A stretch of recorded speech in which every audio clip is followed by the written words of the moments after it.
Hello guys, my name is Akanksha and I am currently working as Junior Research Fellow at CSI IGIB. I am here to share some of my experiences with you all so that you can get some benefit of it. After MSc, I had no idea where to go, how to pursue higher studies in this field. So I took admission in Direction Institute of Life Sciences and it changed my life completely. Dr. Prem sir has a different approach, a different strategy to address any scientific research problem. He does not focus on making the student memorize all the concepts, but to develop a scientific research aptitude in them. Also, you need to appear in a weekly test and you have to implement all the knowledge you have gained till now in that paper. And there is a time limit as well, just like the CSI NET exam. So it builds a competitive environment and makes you more confident about clearing the exam. Dr. Prem sir always takes no more than 30 students per session so that you can have more time to interact with him, to get your queries cleared, and he can also focus on each of the students individually.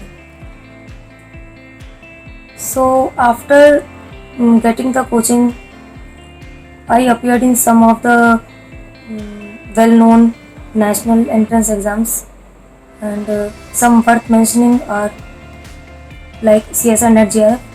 I cleared it with All India rank 72. After that, I cleared JNU entrance exam for PhD. Then TIFR exam, also known as JG Eagles Test GS 2018. Then I cleared South Asian University PhD exam, entrance exam, with the rank below 50, not all over India, but all over the SAARC nations. So that was the change I developed after getting coaching from Direction Institute of Life Sciences. Some of the points I want to mention about the exam are that first of all, you need not get overwhelmed after looking at the question paper of CSI NET, because we all know that the paper is lengthy, but it is not as lengthy as you think of it. There are 145 questions, but you have to attempt only 75.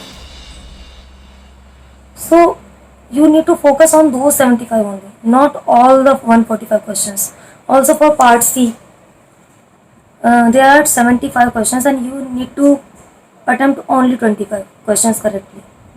So it is not a, yes, it's quite challenging, but it is not impossible to clear the exam. And I am saying this from my experiences. So I hope you all can get some benefit of my experiences, and you can implement these things and these points. Best wishes for your future. Okay, bye.